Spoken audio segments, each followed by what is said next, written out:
અને કલોલમાં ગૃહમંત્રી અમિત શાહ સંબોધન કરી રહ્યા છે. સીધા જઈએ. કોમ્યુનિટી હેલ્થ સેન્ટર પીએચસી ને સીએચસી બંનેને જોડવાની વ્યવસ્થા અને ત્યાંથી બધા જ ડોક્ટરો પીએચસી ને સીએચસી ની મુલાકાત લઈ ઓપીડી ની પણ વ્યવસ્થા. કોઈને ડાયાલિસિસ કરવો હોય, કોઈને એન્જિયોગ્રાફી કરવી હોય, કોઈને એમઆરઆઈ કરવો હોય, એન્જિયોપ્લાસ્ટી કરવી હોય, કોઈ પણ પ્રકારની તપાસ કરવાની હોય, ઓપરેશન કરવાનું હોય કે હોસ્પિટલમાં દાખલો લેવાનો હોય, કોઈએ અમદાવાદ ના જવું પડે એવી વ્યવસ્થા આપણા કલોલમાં 350 પથારીઓવાળી છે. અને હું પોતે એની ચિંતા કરું છું. હમણાં જ એના માટે દિલ્હીમાં મારા નિવાસસ્થાને એક બેઠક કરી હતી.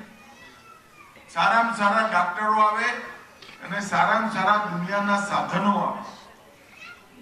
અને મારી વાત યાદ રાખજો, અહીંયા જે લેબોરેટરી પેથોલોજીની તપાસ માટેની લેબોરેટરી આપણી હોસ્પિટલમાં બનવાની છે, એ અમદાવાદ સિવિલ કરતા 4 આંગણ ઊંચી હોય એવી લેબોરેટરી.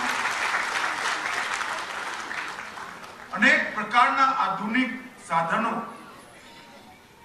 એના અંદર આપણે લાવવાની વ્યવસ્થા. હમણાં જ હું ગાંધીનગર એક મીટિંગ પૂરી કરીને આવ્યો. કલોલનું શહેર વધતું ગયું, જૂના પાણીના વહેરા બધા ડિસ્ટર્બ થઈ ગયા, ક્યાંક રોડ બની ગયા, ક્યાંક મકાનો બની ગયા, સોસાયટીઓ બની ગઈ.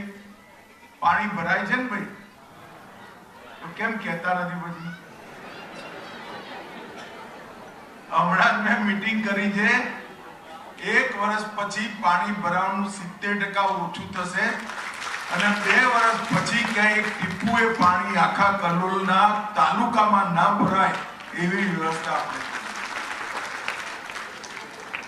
જેટલા તળાવો બન્યા ગાંધીનગરમાં, એ બધાના રખરખાવ, એના મેન્ટેનન્સની કામ આપણે ટોરેન્ટ કંપનીને આજે એક MOU કરીને આપી દીધું.